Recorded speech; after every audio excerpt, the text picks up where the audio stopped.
Yes, fucking hello, it's Uncle Chopper here again. How the fuck are you? Welcome back to part 7 of the places you can't travel to anymore because of the fucking coronavirus. This week, we're not off to New Zealand. Now, if you think Australians are laid back, then you describe New Zealanders as fully fucking reclined. New Zealanders are so easygoing, I once saw one yawn during the middle of their own fucking car accident. He was like, oh well, I've lost control, may as well catch up on some sleep. It's a tradition around the world that countries like to pick on their smaller neighbour by accusing them of fucking animals. Americans call Canadians moose fuckers, the English call the Welsh sheep fuckers, and Australians call New Zealanders sheep fuckers as well. We couldn't even fucking come up with something original? Man, Australians are some lazy fuckers. The crazy thing about accusing New Zealanders of sheep fucking is that New Zealanders are resourceful people who are good at finding practical solutions to everyday problems. And sheep are far too low to the ground to fuck for long periods of time without straining your knees and hips, which makes alpacas way more comfortable to fuck. Life hack, you're welcome. It's also ridiculous to suggest that New Zealanders have sex with sheep just because there are heaps of sheep there. That would be like suggesting that Australians all have sex with kangaroos, openly corrupt politicians and celebrity chefs. The Australian accent sounds like we're trying to make vows go forever. Mate. While the New Zealand accent sounds like they're trying not to use vowels at all. Tum thum. The main religion in New Zealand is rugby. A series of low-key sexual encounters organised around a ball to disguise it as a sport. Sure, other countries have rugby teams, but no one has the heart to tell New Zealand we really don't fucking care anymore. When holidaying in New Zealand, you can not see the national animal of New Zealand, the fucking kiwi bird, which doesn't actually exist.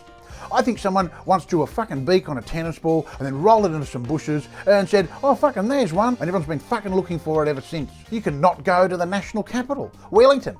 Wellington is quite hilly and quite windy, so you're constantly leaning into something or fucking up something. You'd think it would be fucking stupid to try and roll your own ciggies in gale force winds, but that's what Wellington loves to do. Bunch of brown-fingered hipsters talking about their funky new art project while their tobacco gets fucking blown into the bucket fountain. New Zealand was also the first country to let women vote. Oh, how fucking futuristic. What's next? A female Prime Minister? What? Oh, they've already had a few. Fucking how's that going? Pretty well. Okay. Next stop on the trip, Rotorua, home of bubbling mud and thermal activity. It's time to relax your anus. Because of the strong sulphur smell in the air, the town's tourism slogan is, feel free to fart whenever you want. There's also Auckland. It's like mini Sydney. There's a fucking pointy building in the middle of the city, nice harbour bridge, insane traffic, and houses no one can fucking afford. And just like Sydney, the rest of the country sort of hates them, but they just don't give a fuck. One big difference is that Auckland doesn't close at 10 PM every night like those wowzer fucks in Sydney. You can pop up to Northland, where everyone's always bragging about how easy it is to get weed there. But then when you actually fucking want some, no one's got any fucking idea of how to get it. Come on, Northland. Is it even worth swimming with dolphins if you can't be bent as fuck? You cannot go to Christchurch. Christchurch has been through a number of seriously fucked up things in the last decade, making them some of the toughest motherfuckers in the world. It could start raining caravans in Christchurch, and they'd say, oh, that's a bit fucked, guess I'll put on a helmet and try and walk quickly. Fuck yeah, champions. Here's a fun fact, New Zealand's population is around 4.7 million, and every single New Zealand citizen has appeared in either Lord of the Rings or The Hobbit. And let's face it, those movies were just a way for Peter Jackson to say, oh, check out how fucking amazing our country is, right? Alright, settle down, we get it. You've got some amazing mountains and shit. New Zealand is a country that's pretty easy to look at, filled with absolute fucking champions. And even though there aren't many Kiwis, they've made some of the best music and movies. Wait, I'm supposed to be fucking making this place sound shitty.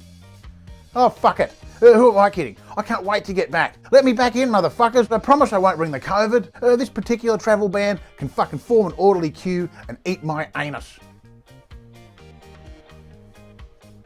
Alright, that's the video for this week. I hope you liked it. If you did, fucking, do all the things. Fucking like and share and subscribe and just fucking, get it out there. Now, as I mentioned in the last video, I've had to fucking cancel and reschedule almost all of the fucking Silencer tour, except for the Sydney shows in December. Fuck yeah, can't wait. But keep your eyes peeled on my fucking Facebook page for details about how to come fucking catch the show next year, when this COVID bullshit seems to have fucking cleared on a bit and things are fucking opening up again. So fucking, catch you soon. Have a fucking good one.